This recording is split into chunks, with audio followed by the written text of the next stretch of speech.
So did you have this rock bottom moment at this point in your life, and you've got all these pills, and you don't have the structure of the military or that identity anymore? So did you have one of those moments where things just kinda all came together and then you had to make a change? Yeah. Yeah. So I remember this. I was just thinking about this like a couple weeks ago, but I remember being so just in such a bad place. I was having withdrawals from the pain meds, and I was upstairs in my bedroom, and I was taking my wife's Xanax to try to dull the pain and the sickness from the withdrawals. And I just remember getting on my knees and praying, like, please, like, get me out of this. Like, I promise I will never do this stuff again if you get me out of this. And I'm just now realizing that, like, God did it for me. It just was in one of the craziest ways ever to do it. So after that day, this is probably like maybe a week later, the wife and I are just fighting like crazy. I decide this is the end of it. I get a gallon of vodka. I go rent a motel room, take all my pills with me, and I just start drinking and take all my pills. Um, I don't remember how I did it or even doing it, but I called my mom from my cell phone, and somehow they were able to figure out where I was at.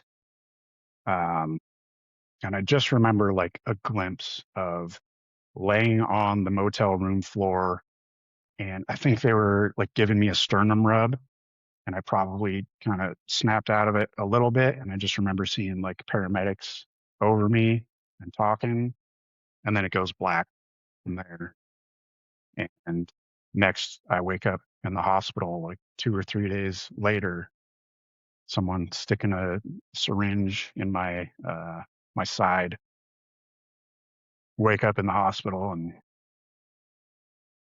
takes me a minute to like, well, it takes me a little while to figure out like what the hell happened, but uh, it was for sure one of those eye-opening holy fuck moments that Yeah. it was almost just over. Wow. And my mom came in to visit me, and my wife didn't. I think she was very upset at me at the time. But once I get stabilized enough, they transfer me over to the VA, where I go to the fifth floor, which is like the psych ward, to basically detox off of all these pills that I was on. And I was there for probably 5 or 6 days, and just the absolute worst 5 or 6 days of my life. Can't sleep, just sweating like crazy, throwing up. Like, it is the worst feeling ever. Yes. But it was one of those that like it was enough to where I was like, I'm done. I cannot do this anymore. And from that time forward, been clean and sober since. Um, and I didn't think about it, like I said, until recently that God did that for me. Like, I prayed, I asked him for help, you know, probably wasn't the help that I was expecting, but that's how he helped me. He But works in unfortunately, mysterious ways sometimes. oh yeah, yeah. Unfortunately, I gave myself the credit, and I didn't even think about it until recently. That like, man, he was there the whole time. He was he was watching over me. So Yeah. Well, he loves you, brother, that's why.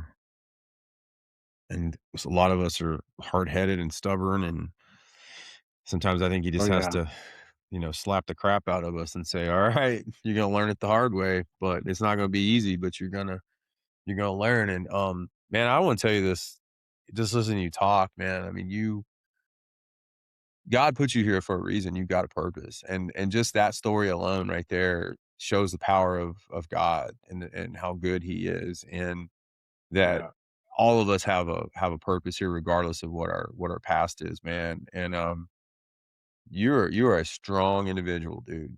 Like, you are a strong individual to come through just all of it. Even when you were talking when you were in 7th grade, man, to be where you are today. I mean, that is power, brother. I appreciate that. I mean, I think at the time, like, I didn't know any different. This is just the life struggles that I was going through. You know, I'm just so fortunate and grateful and thankful that that day in 2010 that I did not that I didn't die. Because, like you said, I really feel like there is a purpose that I'm still here. There yeah, there is a purpose, and so you stayed sober, you stayed clean, so how did you where did the law enforcement come into play? Like, how did you get into, that career field? What drew you to law enforcement? So I tried a bunch of different jobs once I had like sobered up. Um, Everything from tattoo work, like I'd been a tattoo artist for a little No bit. kidding. Wow, that's cool. Yeah, it kind of started like when I got back from my first deployment in Iraq, ordered a tattoo kit, and everybody's 18, 19 years old. They're like, "Fuck yeah, dude, tattoo me." I'm like, "All right, That's I don't know what I'm awesome. doing," That's but awesome, man. there's a lot of shitty tattoos running around That's there. hilarious. But yeah, I got pretty decent at it, and I didn't enjoy sitting on my ass for 12 hours a day.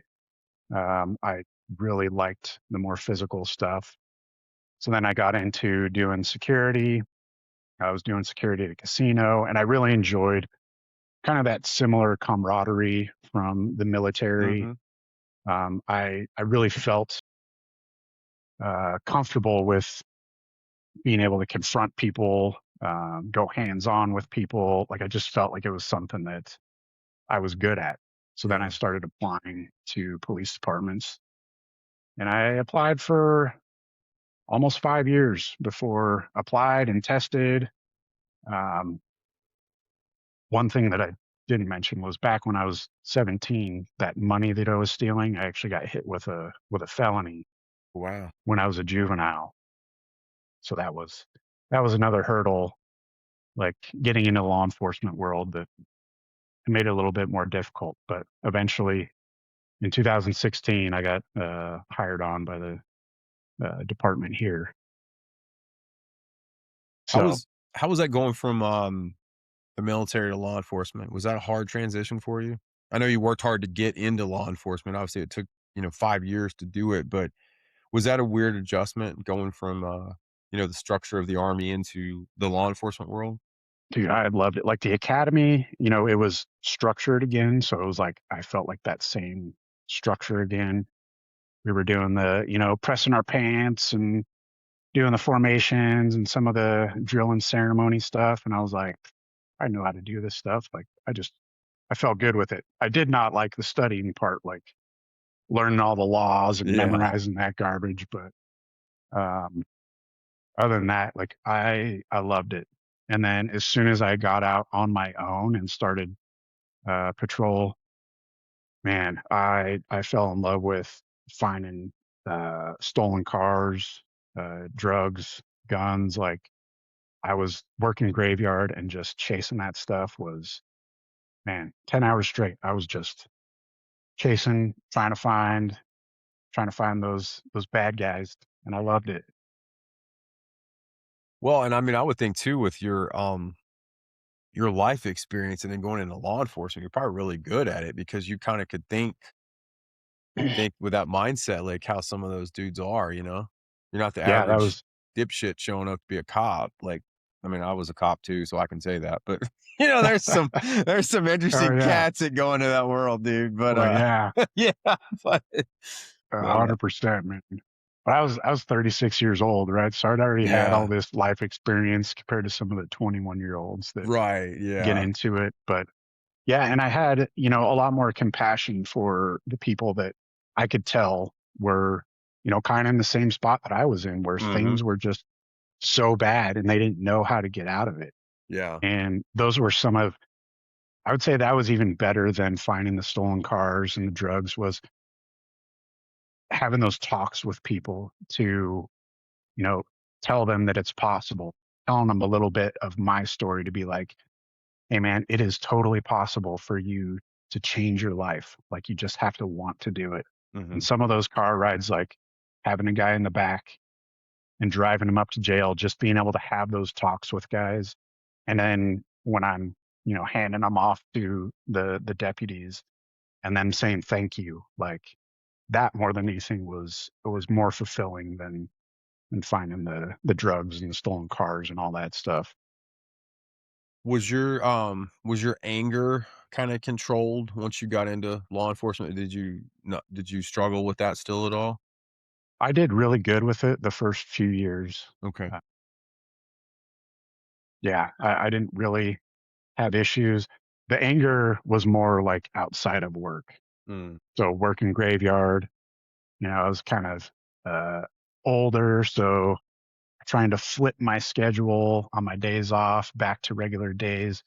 Like I had a girlfriend and she had some kids, and I was not a nice guy in my days off because I was just sleep deprived. And, yeah. Midnights is hard, dude. I mean, that's a yeah, brutal schedule, man. Did you guys run, like, 10-hour shifts, or how'd you guys work yeah, it? yeah, 410s. Okay. We did 12s, I hated it. Oh yeah, I bet those are rough, 6 especially when you 6 get like the end of the shift call and you get Oh, stuck for like a 14 or 16 hours. yeah, or you got court the next day and you're going Oh straight into yeah, court. Yeah, we worked 6 p to 6 a, and it's I an never ass got kicker. used to it, man. I never when I first got hired, it was 410s, and then it went to 12s, and I just never could get used to it. I hated it. But, Yeah, yeah, I I understand that. love the work, graveyard, the work Yeah. that you would get because like everybody that's out and about, right? They're like pretty much all up to no good. Yeah. So it was Yeah. so easy to find stuff. Right, right. Well, it's cool that you also tied in that human connection because so many people don't understand that with law enforcement. They kinda see cops as robots, and they're just this paramilitary force that's out to ruin people's day. So it's cool you tied in that human side to it, man. I think a lot of people need to hear that. Yeah, that was, like I said, the most fulfilling part of it for me. Like going to the calls where someone maybe was suicidal, but they didn't want to admit it to us because they knew that they'd go on a legal hold or whatever. Mhm. But being able to just sit and have those like one-to-one conversations with people and tell them that I've been there, and man, the connection that you have, like, it's pretty amazing. Like that was one of the things like I felt like was my purpose, was to be Yeah. able, you know, there was a few people that I saw like later on that straightened things up and you know